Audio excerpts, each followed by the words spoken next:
এটা একটা ইন্টিগ্রেশনের অঙ্ক, এখানে কসের জায়গায় ওপরে সাইন থাকতে পারতো, কট ট্যান কট থাকতে পারতো, কোসেক সেক কোসেক থাকতে পারতো, এরকম থাকতে পারতো।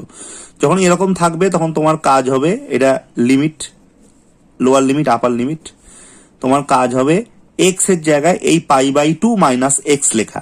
মাধ্যমিক আমাদের শিখিয়েছে cos π/2 মানে 90 ডিগ্রি, মাইনাস এক্স মানে হচ্ছে সাইন এক্স। এখানেও তাই, π/2 মাইনাস এক্স লিখলে সাইনটা চেঞ্জ হয়ে গিয়ে কস হয়ে যাবে, এখানেও তাই, কসটা চেঞ্জ হয়ে গিয়ে সাইন হয়ে যাবে। এটাকে যদি ইন্টিগ্রেশন আই নাম দাও তাহলে এটাও আই, দুটো আই কে যদি যোগ করো আই 2i, দেখো এই দুটোকে যোগ করলে নিচ দুটো কিন্তু সমান, লসাগু করলে হুবহু সেম, তার মানে ওপরে যা আছে সেই দুটো প্লাস হয়ে যাবে। ওপরেও যা আছে দেখো √cos x plus sine x, নিচেও তাই √cos x plus sine x, কেটে গিয়ে ওপর নিচে 1 dx হয়ে যাবে।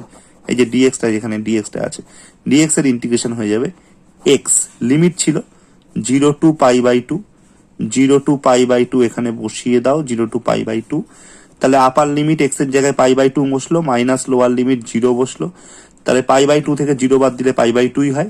বাদিকে 2π আছে, সরি 2i আছে, তোমাকে বের করতে হবে এইটার ভ্যালু, এইটা কোশ্চেন ছিল, এটা তুমি আই ধরেছো, মানে আই এর ভ্যালু বের করতে হবে। 2টাকে যদি ডান দিকে চালান করো তাহলে ডান দিকে π/2 এক্সিস্ট করছে, 2টাকে যদি ডান দিকে চালান করো তাহলে π/2, আর এই 2 নেমে গিয়ে π/4 হয়ে যাবে। তার মানে এই কোশ্চেনটার অ্যান্সার হয়ে যাবে π/4।